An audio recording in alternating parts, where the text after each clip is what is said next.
Nada. Bom, vamos lá então. Ó, nós estamos em 1862, em junho.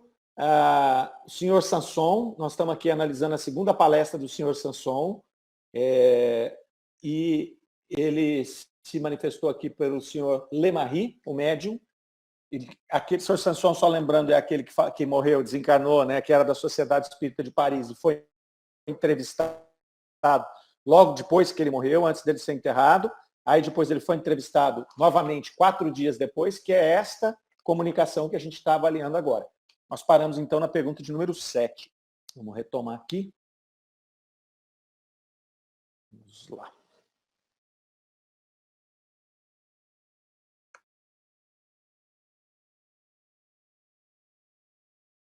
Estão vendo? Sim. Pode ler, Soraya. Dissestes que no momento da morte vós não vieis, mas que pressentieis. É compreensível que não visseis, mas antes que a vida fosse extinta, já entrevias a claridade do mundo dos espíritos? Foi o que disse antes. O instante da morte dá a clara evidência ao espírito. Os olhos não veem mais, mas o espírito, que possui uma visão muito mais profunda, descobre instantaneamente esse mundo desconhecido e a verdade lhe aparece de súbito, dando-lhe posto que momentaneamente ou uma alegria profunda ou uma pena inexprimível, conforme o estado de sua consciência e a lembrança de sua vida passada. Observação. Trata-se do instante em que o espírito perde a consciência, o que explica o emprego daquele momentaneamente, porque as mesmas impressões agradáveis ou penosas continuam ao despertar. Estou enxergando aqui de novo. Vamos lá. Vós podis dizer-nos o que foi que vos atingiu, o que vistes no momento em que vossos olhos se abriram à luz? É possível descrever o aspecto das coisas que se vos ofereceram? Quando me pude ver e ver o que havia ante os meus olhos, eu estava como que deslumbrado e não compreendia muito bem, pois a lucidez não vem de chofre. Mas Deus, que me deu um sinal profundo de sua bondade, permitiu-me recuperar as faculdades. Vi-me cercado por numerosos e fiéis amigos. Todos os espíritos protetores que nos vêm assistir me rodeavam sorridentes. Animava-os uma felicidade sem igual, e eu próprio, sentindo-me bem e forte, podia sem esforço transportar-me, você subiu um tiquinho, né? Transportar-me no espaço. Aquilo que vi não tem nome na linguagem humana. Aliás, virei falar mais amplamente de todas as minhas felicidades, sem ultrapassar, contudo, o limite marcado por Deus. Sabei que a felicidade, tal qual a entendeis, é uma ficção. Viveis sabiamente, santamente, no espírito da caridade e do amor, e sereis preparados para as impressões que os vossos maiores poetas não poderiam descrever. Sem dúvida, os contos de fadas estão cheios de coisas absurdas, mas em alguns pontos não serão o quadro do que se passa no mundo dos espíritos? A descrição do senhor Sanson não se parece com a do homem que, adormecido numa humilde cabana, despertasse no esplêndido palácio, no meio de uma corte brilhante? Muito bem. Bacana o finalzinho dessa comunicação, né? Bem legal. Ele começa ali falando nessa pergunta 7, eles perguntam o que ele viu, né, no momento ali no exato momento do desencarne dele, que era esse era o objetivo, né? Por isso que ele foi permitido que ele desse essa comunicação tão rápida, para que ele pudesse passar exatamente o momento do desencarne dele. Então, a Kardec chamou até de uma autópsia espiritual, né? Estava fazendo uma autópsia, tinha acabado de morrer, eu estou fazendo uma autópsia espiritual nele ali. E aí ele perguntou se ele já entreviu naquele momento ali a claridade do mundo dos espíritos. E aí ele vem falar que o instante da morte dá a clarividência ao espírito. Então ele está falando daquele instante ali específico. E a gente já viu outras comunicações do espírito falando, dos espíritos falando, que alguns têm, eles recordam o passado, ele também falou isso, né? Que o passado dele, a vida dele inteira se passou como um flash na mente dele. E aqui ele fala que ele percebeu o mundo dos espíritos, ele teve essa impressão, né? Mas ele mostra aqui também que além essa impressão ela se dá mais, como ele está ali no estado ainda de perturbação, apesar dele ter tido uma situação rara de poder se lembrar e poder vir comunicar isso, ele vai falar ali que ele tem a sensação, né, profunda de alegria ou de tristeza, né, ou uma pena inexprimível, que ele fala, conforme a vida que o espírito teve. Então, na hora que ele... Vamos imaginar assim, na hora que ele está desencarnando, na hora que nós estamos aqui para desencarnar, o esclarecimento do nosso espírito. Né? Já vai... clareia para nós que nós somos um espírito. E só o fato da gente perceber que nós somos um espírito já nos leva a essa condição, ou de alegria ou de tristeza profunda. Porque a gente já sabe intuitivamente, vamos lá, não passa a vida nossa inteira? Como é que deve ser isso, né? Eu estou especulando aqui, tá, gente? Então imagino você vai desencarnar, aí passa tudo aquilo que você viveu, seu cérebro, pum, funciona, traz tudo aquilo. Né? E você se vê como um espírito. Na hora você já sabe se você dançou ou não. Né? Na hora você já fala, ai, caramba, errei de novo.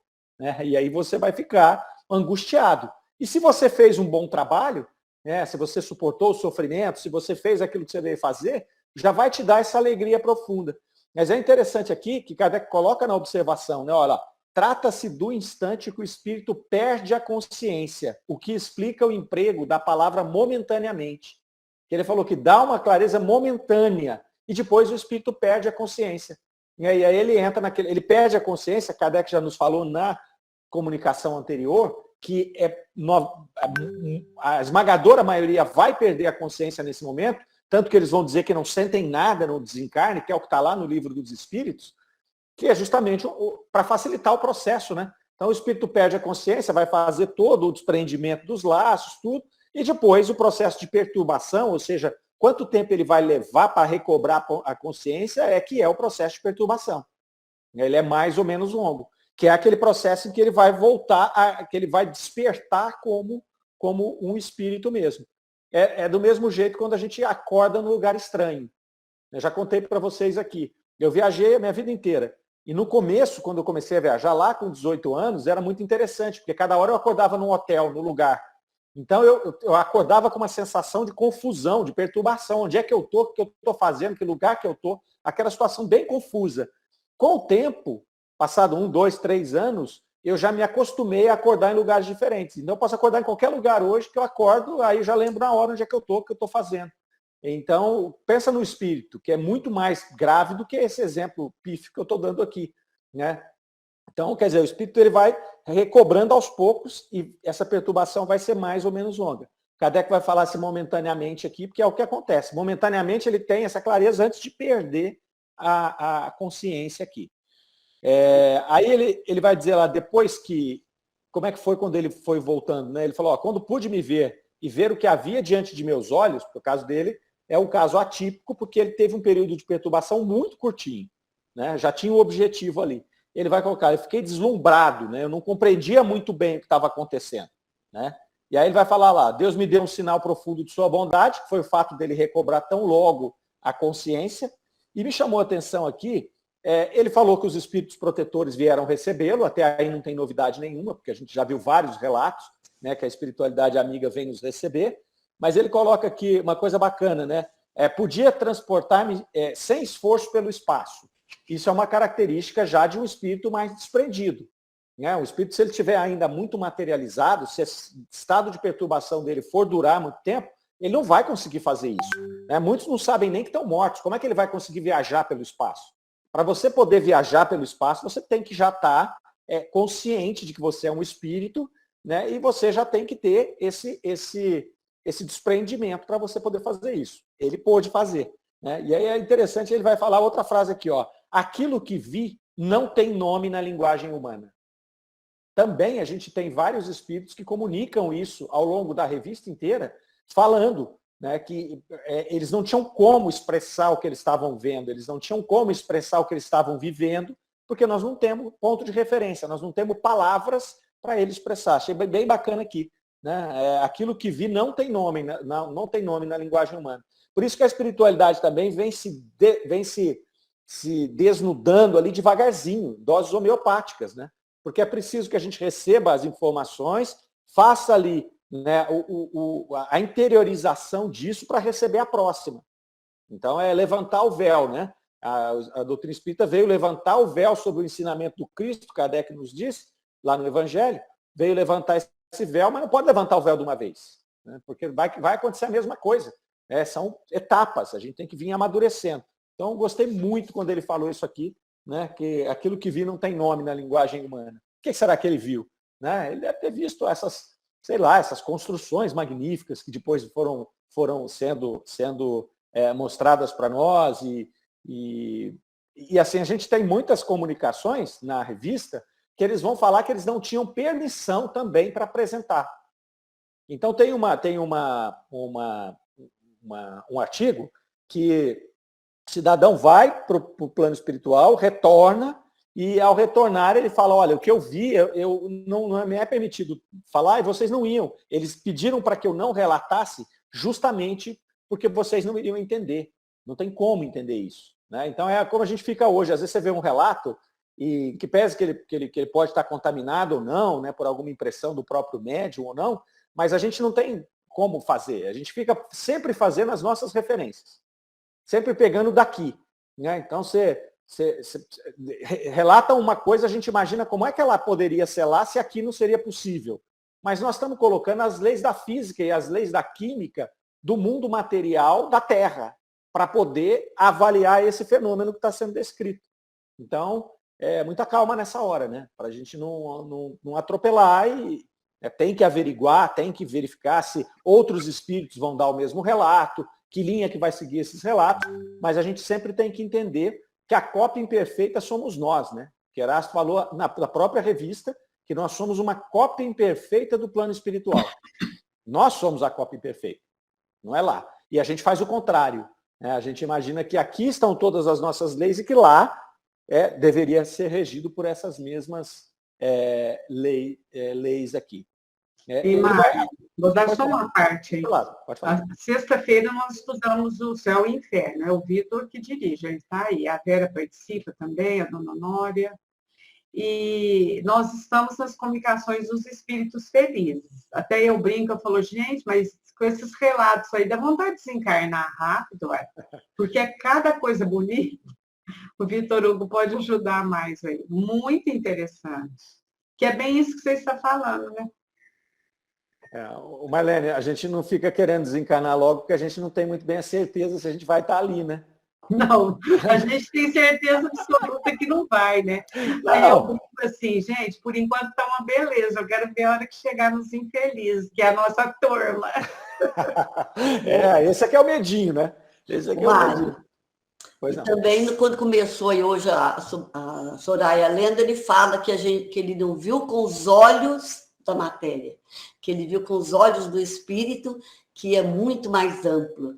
Para a gente confirmar, o perispírito não tem nada de órgão, não. Você vê com os olhos do espírito tudo, né?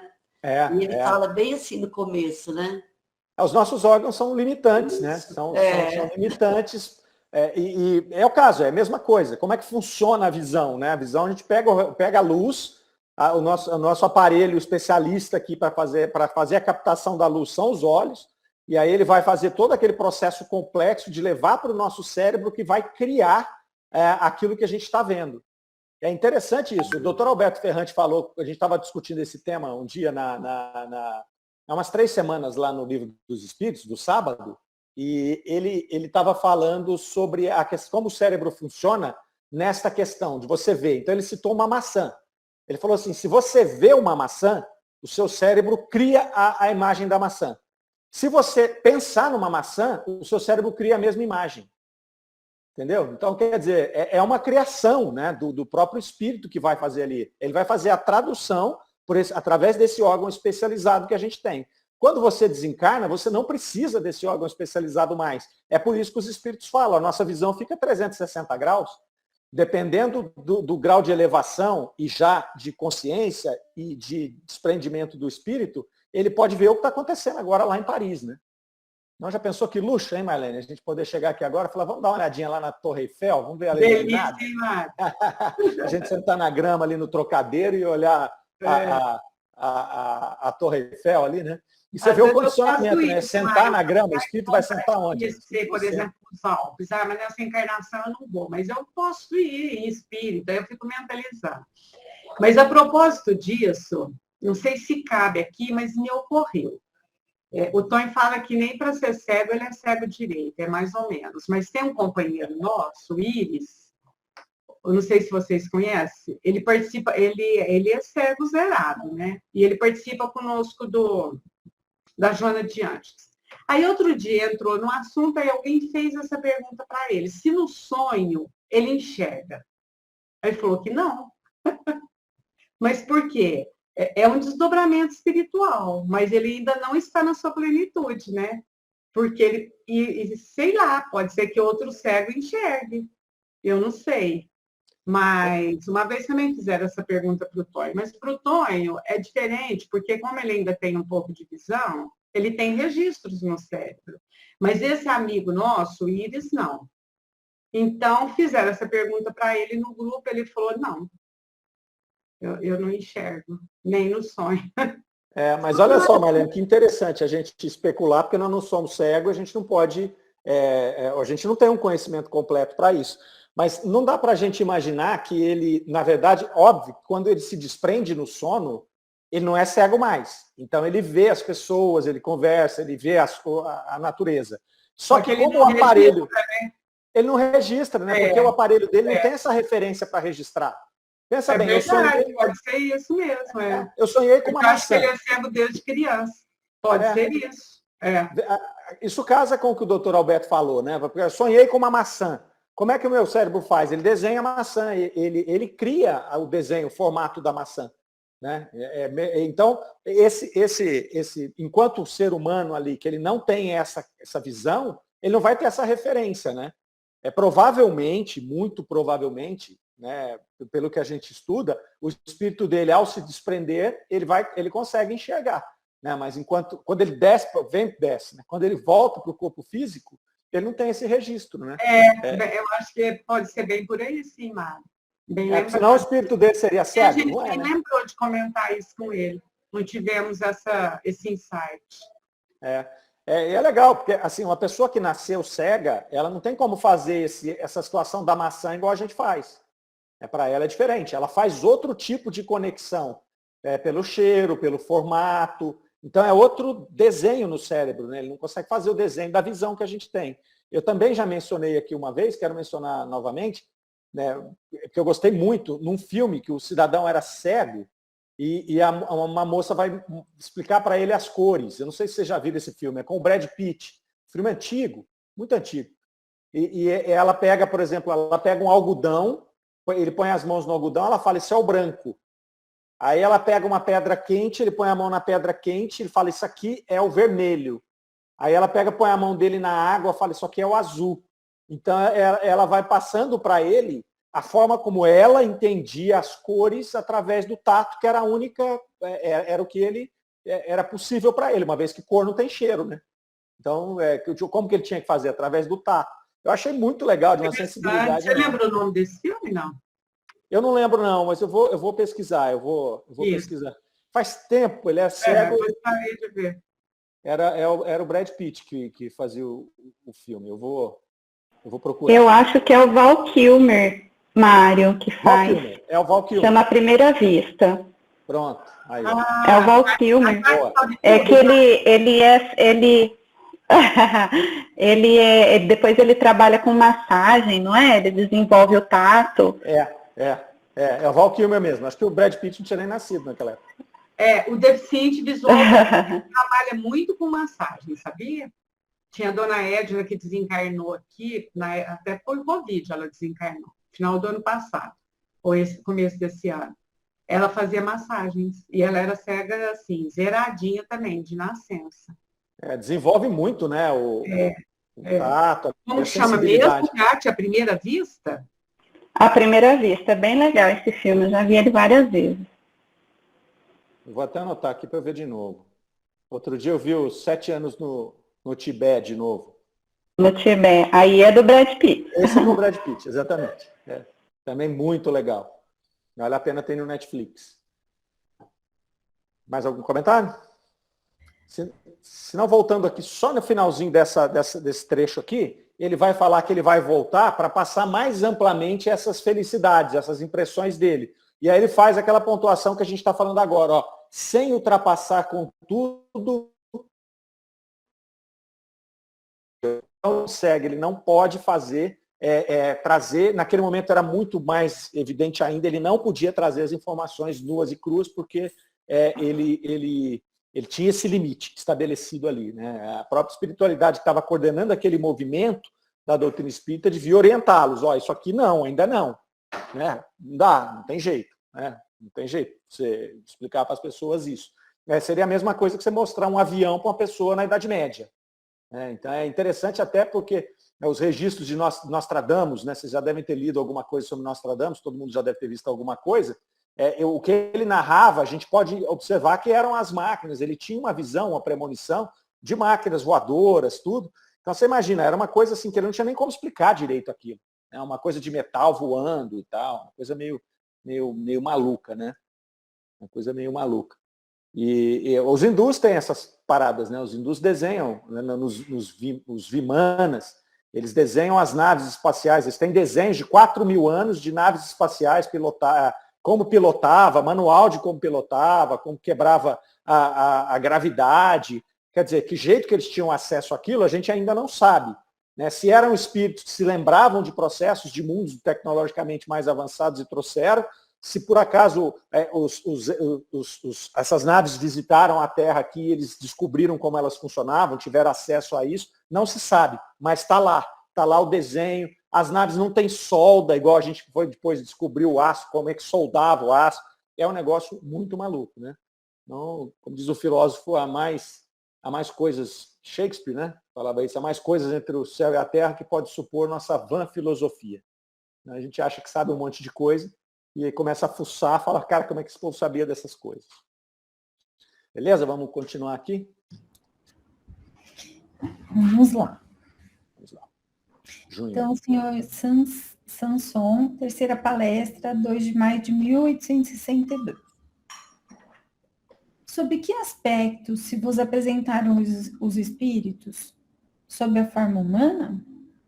Sim, meu caro amigo, os espíritos nos haviam ensinado na Terra que eles conservam no outro mundo a forma transitória que haviam tido no vosso.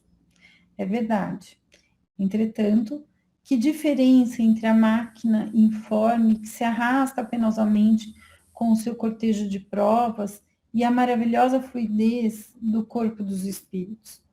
Não existe feiura, porque os traços perderam a dureza de expressão que forma o caráter distintivo da raça humana. Deus beatificou todos esses corpos graciosos que se movem com toda a elegância da forma. A linguagem tem entonações para vós intraduzíveis, e o olhar tem a profundeza das estrelas. Procurai mentalmente ver o que Deus pode fazer na sua onipotência. Ele, o arquiteto dos arquitetos, e tereis feito uma pálida ideia da forma dos espíritos. Pessoalmente, como vos vedes? Reconhecei-vos sob uma forma limitada, circunscrita, embora fluídica? Sentis a cabeça, o tronco, os braços e as pernas? Tendo conservado a forma humana, mas divinizada, idealizada, o espírito tem certamente os membros de que falais. Sinto perfeitamente as pernas, os dedos, porque por nossa vontade podemos nos tornar visíveis ou apertar-vos as mãos. Estou junto de vós e apertei a mão de todos os amigos, sem que disso eles tivessem tido consciência, pois a nossa fluidez pode estar por toda parte, sem interferir no espaço, sem dar sensações, se assim o desejarmos. Neste momento, tendes as mãos cruzadas e as minhas estão sobre as vossas. Eu vos digo, eu vos amo, mas meu corpo não ocupa lugar e a luz o atravessa. Se isto fosse visível, chamaria isso de milagre. No entanto, para os espíritos, é uma ação contínua, de todos os instantes. A visão dos espíritos não tem relação com a visão humana, assim como o corpo não tem. Subir um pouquinho mais. Assim como o corpo não tem semelhança real, porque tudo mudou na aparência e na substância. O espírito, repito, tem uma perspicácia divina que alcança tudo, pois até pode adivinhar os vossos pensamentos. Assim ele pode, à vontade, tomar a forma que melhor o identifique com as vossas lembranças. Mas, na verdade, o espírito superior, que terminou as suas provas, prefere a forma que o conduziu a Deus. Muito legal. Aqui tem informações também bem interessantes, né? Bem interessantes aqui. Ele vai perguntar aqui agora o que, na verdade, é o que a gente fica o tempo inteiro tentando estudar, né? Qual é essa forma? Como é que a gente continua? Por isso que fica essa discussão, né? Ah, tem órgãos, não tem órgãos e tudo mais, essa coisa toda. E aqui ele vai dar um retrato dessa situação, né? Ele começa ali falando, né, que diferença das duas máquinas. Essa máquina que se arrasta penosamente aqui com o seu cortejo de provas, né? Então, a diferença entre essas duas máquinas. Essa máquina humana é uma máquina que está aqui regida por as questões biológicas, né, do funcionamento de um ser orgânico. O perispírito já é outro tipo de ser, já é um ser fluídico, é outra formatação, o que ele vai dizer aqui. Na verdade, é sem a roupa, né? É sem o escafandro, é a mesma coisa. Nós estamos com o nosso perispírito aqui. Não é a mesma coisa transformada. Que, na verdade, a gente hoje aqui, nós estamos fazendo uma referência do corpo físico e do perispírito. Já não tem mais o corpo físico. Então, como ele está fazendo essa referência, ele está falando que diferença dos dois corpos, né? Dois corpos que a gente já tem agora, nós estamos com o nosso perispírito aqui. A hora que desencarnar, esse corpo nosso vai se desintegrar e vai sobrar o perispírito. Então, ele está mostrando a diferença desses dois aqui, né? A fluidez desse corpo dos espíritos aqui. E uma coisa que vários espíritos falam também nas comunicações é essa questão que ele coloca aqui de perder a dureza dos traços animalizados do ser humano. A gente já viu outras comunicações que os espíritos falam a mesma coisa. Dá uma característica para você saber se está vendo um espírito ou não, né? Nesse caso aqui, ele vai falar. É óbvio que está dentro ali do conjunto de seres que o receberam, que estão ali circulando com ele. Porque se você imaginar uma grande multidão de espíritos que sequer sabem que morreram, que estão ainda em sofrimento, se você olhar para esse espírito, você vai ver ele animalizado, né? E você vai ver, às vezes, ele mais animalizado ainda do que ele estava enquanto ser humano. Então, a ponto de alguns até serem confundidos com animais. Então, quer dizer, mas ele vai trazer essa informação que outros espíritos já trouxeram. Aqueles que já estão num patamar um pouco mais evoluídos, um pouco mais esclarecidos, eles perdem essa feição que a gente tem, que na verdade é uma feição absolutamente natural, porque nós saímos aí há poucos dias, do ponto de vista evolucionário, nós saímos há poucos dias do corpo animal. Né? A gente traz ainda muitas características, muitas questões aí do instinto animal, né? Dessa proximidade ainda com os animais, que foram uma das etapas da nossa evolução aqui. Então, achei interessante ele voltar a falar isso aqui. Ele vai falar da linguagem e da forma de ver, né? Que a entonação, a linguagem do espírito é intraduzível para nós, eles têm entonações diferentes. Por quê? Porque é a mesma coisa. Aqui a gente está usando aparelhos específicos para falar e para ouvir. Né? Lá não tem esse tipo de aparelho. Então você não tem as limitações que esse aparelho tem para nós aqui. Veja entre nós já temos várias camadas, né, de entonações de voz, vamos falar assim. Então, por exemplo, a minha voz é isso aqui, é o que tem para hoje. Né? A voz do Cid Moreira, que apresentava o Jornal Nacional, ou do William Bonner, é outra coisa. Né? Ela tem entonações diferentes. A voz do Luciano Pavarotti ou do Fred Mercury é totalmente diferente. Então, veja, entre nós aqui, nós já temos isso. Agora, imagine, né, você no plano espiritual, que você não tem mais esse instrumento, né, e que você não faz mais a mesma transmissão, porque a nossa voz é feita de que jeito?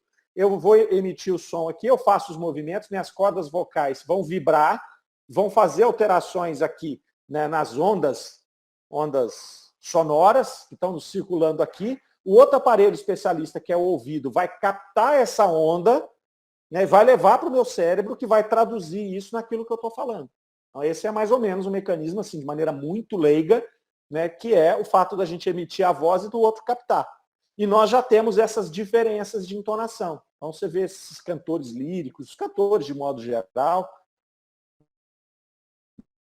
O Fred Mercury tinha uma voz espetacular, maravilhosa, né, o Pavarotti, é diferente da nossa. Então, imagina no mundo dos espíritos.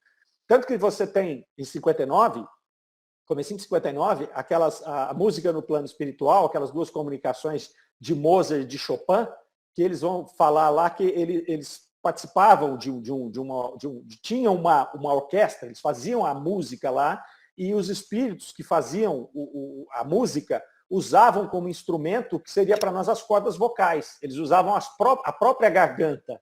Né? É óbvio que era uma alegoria. E ele ainda fala lá que eles eram acompanhados por uma espécie de órgãos. Então veja que ele não tem como falar para nós. Como é que ele vai explicar para nós que jeito que ele emite, que jeito que ele capta o som? O que é esse órgão? É interessante esse órgão, porque é algo material, né? Não é algo imaginário. A gente erra se a gente falar que o plano espiritual não é algo que existe o material. Ele está dizendo lá, tem esse órgão aqui, eles estavam tocando um outro instrumento diferente dos órgãos. Não era só o próprio perispírito emitindo o som de alguma maneira. Né? E uma coisa é certa, não é através de ondas sonoras, porque eles não têm onda sonora igual nós aqui. Onda sonora é algo característico do nosso plano material. O plano espiritual funciona diferente, é o que ele está dizendo aqui. Por isso que é muito mais amplo. Né? Os sons, ainda falando sobre sons, nós vimos no Livro dos Espíritos, esses dias falando sobre isso, da forma como os espíritos ouvem e o que eles ouvem. E aí, falando da música, no próprio Livro dos Espíritos, pergunta 254, se não me falha a memória, eles falando que eles ouvem o som do universo. E aí o Fadu, que faz parte do nosso programa, estava aquele dia lá e ele é músico, ele é o cara do rádio, então ele estuda música a vida inteira. Então ele comentou assim, impressionado, né? Ele falou que ele fica imaginando o movimento de rotação da Terra, né? O barulho que deve fazer isso aí para quem tem condição de ouvir. Agora você imagine os planetas, as nebulosas, aquela coisa, o planeta se formando, essas emissões de raio, é coisa que a gente não pode nem pensar. Como é que os espíritos vão explicar isso para nós? Então aqui eles vão dando só algumas pequenas informações aqui. Né? Depois ele vai continuar ainda falando sobre a forma dele desencarnado. Primeiro ele fala dos demais e ele vai dar essa característica, né, essas três características, a forma como eles se comunicam, a forma como eles veem e a forma como eles se mostram ali, sem essas feições animalizadas. Aí a pergunta número 10 vai falar dele. Como é que você se apresenta? Como é que você se vê? E aí ele vai falar, eu me vejo do mesmo jeito que eu era quando encarnado, porém de uma maneira mais fluídica, é diferente, eu não ocupo lugar no espaço, os raios passam por mim, né, as coisas materiais passam por mim. Ele ainda falou assim, se você visse isso, você ia achar que é milagroso, né? Mas não é, não é. E aquele é interessante, que ele fala que o corpo dele não ocupa lugar, né? Não ocupa lugar. Vocês lembram que a gente já estudou aqui, que quando eles estavam fazendo lá uma materialização, e aí Kardec sentou no lugar do espírito e falou, e aí, agora? Né? Bom, agora, se eu tiver materializado e você sentar, eu vou ter que desmaterializar. Por quê? Porque no mundo material nosso, dois corpos não ocupam o mesmo lugar no espaço. Essa é uma lei da física material, não tem jeito. Né? Então, se eu estiver sentado aqui, ninguém consegue sentar no meu lugar, a não ser que sente no meu colo. Aí, ok. Mas ele não vai conseguir me atravessar. No mundo dos espíritos é diferente, é fluido, né? Aquilo não tem a mesma constituição material que a nossa aqui. Vai falar que a luz atravessa ele aqui. Coloca para nós que a visão dos espíritos não tem relação com a visão humana, né? Assim como o corpo não tem semelhança real. Isso é importante. Né? A visão é diferente, o corpo não tem semelhança real. A semelhança é apenas aparente. Ele vai falar aqui, ó, tudo mudou na aparência, que ele já falou anteriormente, e na substância. Né? E aí ele fecha ali essa pergunta número 10 falando, ó, o espírito, assim que ele pode, assim, pela vontade, tomar a forma que melhor o identifique. Né? Então, a gente volta nessa questão, né, sempre imaginando essa questão de órgãos, porque se eu estou me mostrando, eu desencarnei, estou me mostrando como eu estou aqui, e eu estiver sem roupa, eu sou um homem. Mas se eu quiser, pela minha vontade, demonstrar uma encarnação passada na qual eu fui mulher, naturalmente, a hora que eu tomar aquela forma, eu vou apresentar órgãos do corpo feminino. Entendeu? Então, por isso que não tem, porque com a minha vontade eu mudo. Então, como é que eu vou mudar a função? A gente tem algumas situações em obras que relatam gravidez no plano espiritual. Né? E aí, se a gente não tomar cuidado, a gente vai pensar que o espírito engravidou, que tem um outro espírito ali, de alguma maneira. Não, não é. Mas, então não poderia ter um espírito que se apresenta como grávida ou desenvolve uma gravidez? Vamos parar para pensar. Né? Se eu posso, pela minha vontade, dar a forma que eu quero, eu posso dar a forma até de um animal. Nós vemos isso. Né? Nós vemos espíritos que se demonstram como animais. Eu não poderia, desencarnado, né? Eu desencarnei, mulher preferencialmente, e eu tenho uma fixação por gravidez, ou eu desencarnei grávida, eu não posso desenvolver uma aparência em que eu estou nos estágios da gravidez? Eu posso, né? Eu posso. Se eu me materializar num lugar, você vai ver uma mulher grávida, o que não quer dizer que o espírito está grávido. Percebe?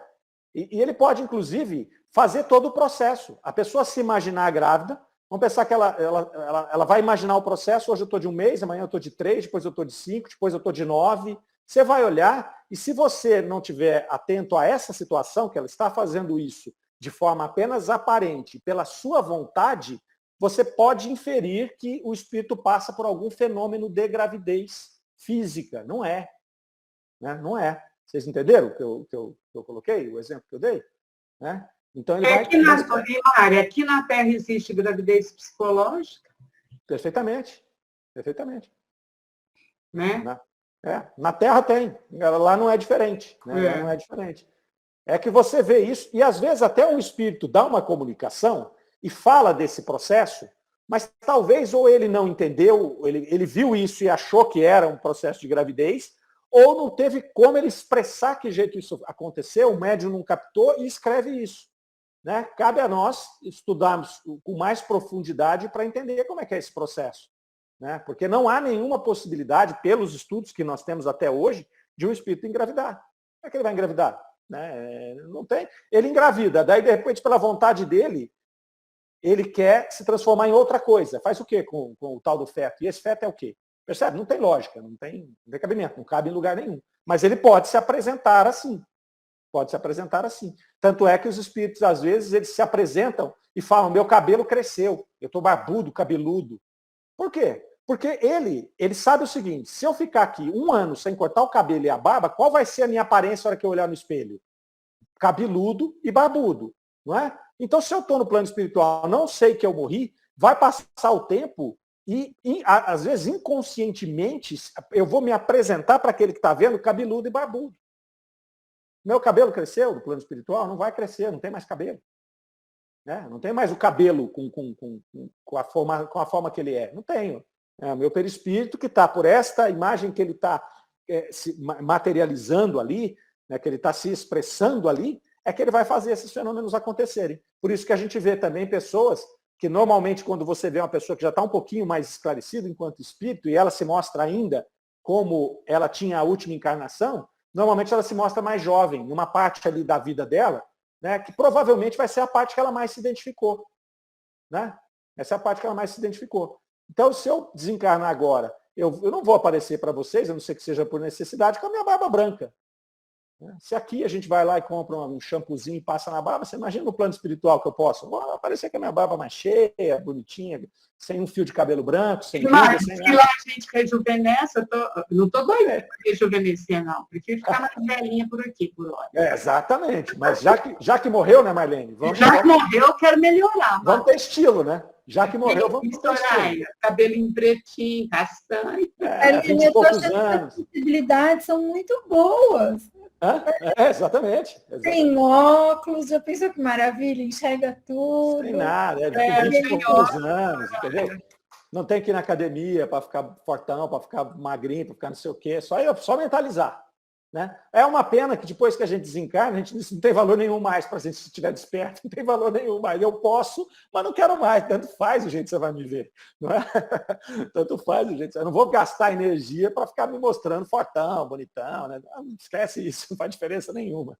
Então é uma pena.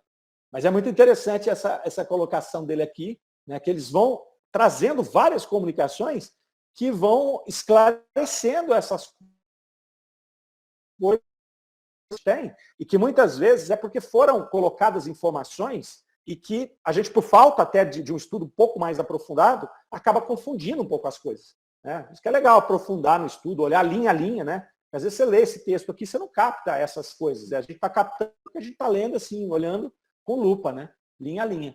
E é interessante que se a gente ler esse mesmo texto semana que vem, a gente vai falar de outras coisas que a gente vai ver nele. Pode falar. Mário, mas é interessante, né? O Samson, como um espírito, acho que muito esclarecido, você vê que a gente aqui, como curioso, né, brinca do cabelo, né? Mas você vê que ele valoriza as percepções que ele está dando valor, não são nem essas, né? Ele está descrevendo, mas assim, como uma possibilidade, mas não que isso fosse algo. Deve ter tanta coisa interessante, né? O plano espiritual deve oferecer tantas possibilidades, tanta coisa bonita ali, que eu acho que a gente nem está muito preocupado mesmo, né? Com cabelo, com nada. Tá tudo. Tem muita coisa bonita, né, em volta para apreciar, para viver. E ele realmente ele não se atenha a si, né? As observações, as percepções dele são, eu acho que muito mais assim do plano mesmo, né? Do todo ali. Né? Isso é tão legal, né? Essa sua percepção aí, ela é evidente no texto. Na hora que ele vai falar, né, do que ele viveu ali, olha o jeito que ele fala, né? Olha, Deus, mas Deus, que me deu um sinal profundo de sua bondade, permitiu-me recuperar as faculdades. Vi-me cercado por numerosos e fiéis amigos. Todos os espíritos protetores que nos vêm assistir me rodeavam sorridentes. Quem que ele está falando aqui que rodeava ele sorridente? Espírito de Verdade, Sócrates, Agostinho, Erasto, imagina, o que é isso? Imagina. Né?